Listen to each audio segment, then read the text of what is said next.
La France peut-elle changer? Près d'un mois après sa réélection, le président Emmanuel Macron a mis en place, le vendredi 20 mai, un nouveau gouvernement de 27 ministres plus une femme première ministre.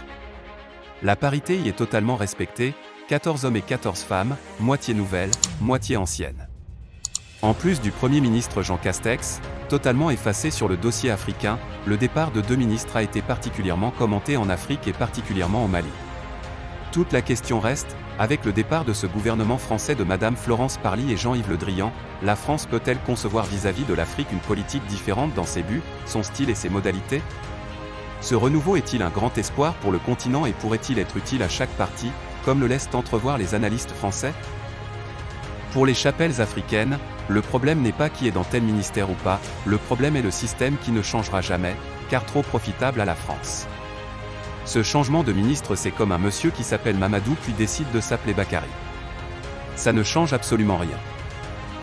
Qu'ils aillent ou pas du gouvernement français, la pensée suprématiste et le néocolonialisme de l'État français restent et demeurent le même. Ce n'est pas parce que le lion a perdu deux de ses dents qu'il changera sa pensée sur l'antilope. Malgré les assurances des francophiles, ce nouveau gouvernement français pour beaucoup est pour la forme. Dans le fond, c'est toujours le même système qui est en marche, France-Afrique. Financement du terrorisme, soutien aux dirigeants marionnettes, etc.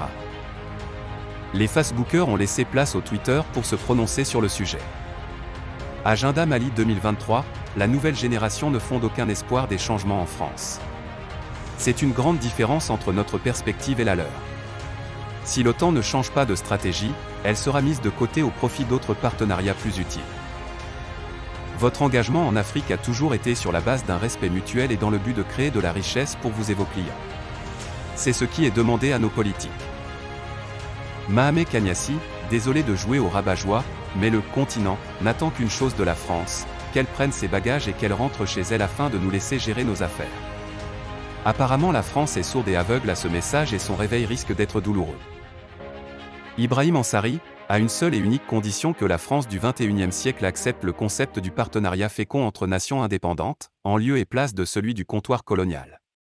Ils disent que le monde évolue, admettons-le, mais dans quel sens? Ibrahima Cissé, sur cette question, que la France suive simplement les conseils prodigués par Dominique de Villepin. Il a dit: soyez moins arrogants et plus respectueux des autres peuples.